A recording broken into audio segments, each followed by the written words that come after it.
হ্যাঁ, কোনটা কোনটা?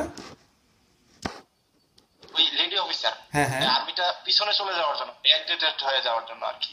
ও, ভালো কথা বলছো। বাংলাদেশ আর্মি এরকম যে গা ছাড়া দিয়া চলতেছে বা তারা যে কোনো আসলে নপুংসকে পরিণত হয়েছে, এটা মেইনলি লেডি অফিসারগুলি ঢোকানোর পরে বাংলাদেশ আর্মি এরকম হয়ে গেছে। আচ্ছা, কবে থেকে শুরু হয়েছে বাংলাদেশ লেডি অফিসার ঢুকানো, তুমি জানো?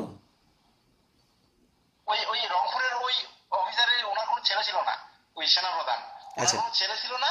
এবং ওনার মেয়েকে আর্মিতে অফিসার হিসেবে ভর্তি করানোর জন্য উনি রুলসটা করছিল, তৈরি করছিল। ওরা এটা আহ, শেখ হাসিনার আগের আমলে, আচ্ছা, সম্ভবত 2000 সালে। মানে বিএনপির আমলে?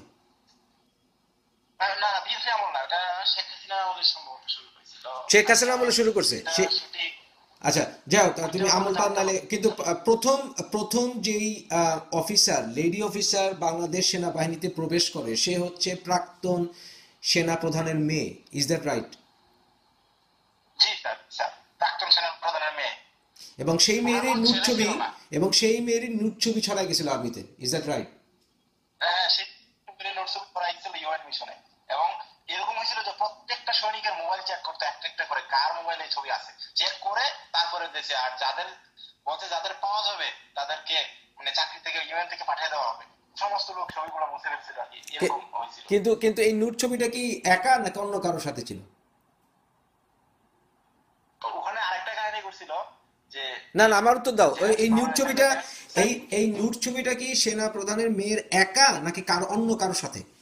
একা, একা। একা একা। আচ্ছা আচ্ছা। জি স্যার। আচ্ছা, মানে কিন্তু ঘটনাটা এই মানে মেয়ে কি, এরকম ভাবে করছিল যে এই মেয়ে আরেক কি, এই মেয়ে কি কারোর সাথে সম্পর্ক হয়েছিল আর্মিতে?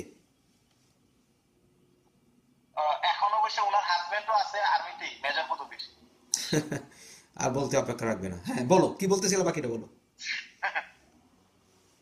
হ্যাঁ বলো। আচ্ছা স্যার, আরেকটা কাহিনী বলি। ইউএন মিশনে মানে ওখানে তো শুধু জঙ্গল, আর আফ্রিকার জঙ্গল আর জঙ্গল। হুম। একটা জেন্টস অফিসারের সাথে অন্য জুনিয়র একটা জেন্টস অফিসারের সাথে একটা লেডি অফিসার গেছিল জঙ্গলে। তা হ্যাঁ। ইউক্রেন কিন্তু খুব খারাপ, ওরা ওদের মনে করেন কুকুরের মতো আর কি। যেমন আমরা লোকজন নাকি দৌড়াইতে গেলে, সকালে দৌড়াইতে গেলে যে এরা এনজয়, সেক্স এনজয় করতেছে রাস্তার সাইডে হুম। লোকজনের সামনে, এরকম ইউক্রেনের।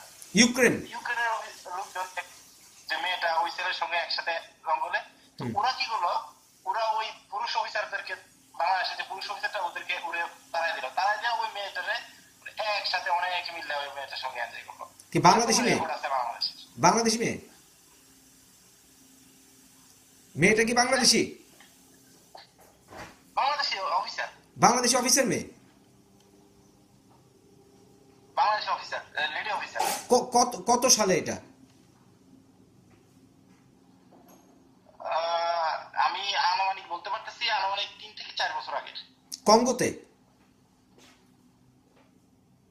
কঙ্গোতে। মাই গড।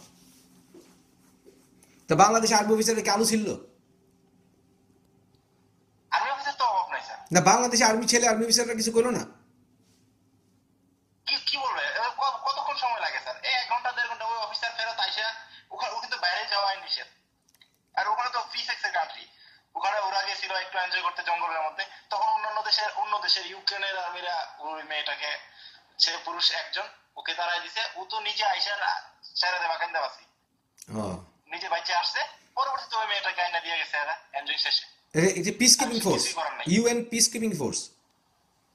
ইউএন মিশনে, ইউএন মিশন। মাই গড, কি কইতাছে এগুলো? আমার তো মাথা ঘুরাইতেছে।